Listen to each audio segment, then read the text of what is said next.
অচিরেই তারা পুরো বিশ্বে একটা বড় যুদ্ধ বাঁধিয়েই ছাড়বে, দেখেন ইনশাআল্লাহ। অচিরেই তারা পুরো বিশ্বে একটা বড় যুদ্ধ না বাঁধানো পর্যন্ত থামবে না। প্রথম বিশ্বযুদ্ধের পরে আপনারা ব্রিটেনকে দেখেছেন, সেকেন্ডটার পরে আপনার আমেরিকার রাজত্ব দেখেছেন, দেখবেন যদি আরেকটা লাগে এরপর আপনি ইসরায়েলের রাজত্ব দেখবেন।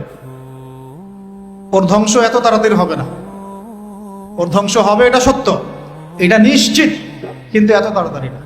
আরবের উপরে অদৃশ্য শিকল পড়ানো আছে, এবং আরো বহু কান্ট্রির মধ্যে এই পশ্চিমাদের বেস ক্যাম্প আছে, সামরিক ঘাঁটি আছে, সামরিক বেস ক্যাম্প আছে, ওখান থেকে তারা ফ্লাই করে।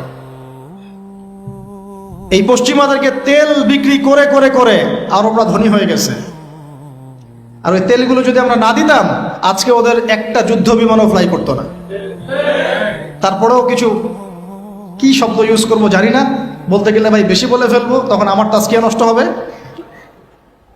বলে আমাদের কি করার আছে, আমরা কি করতে পারি? ওদের এই মাজলুমদের চিৎকার ওদের কান পর্যন্ত পৌঁছায় না।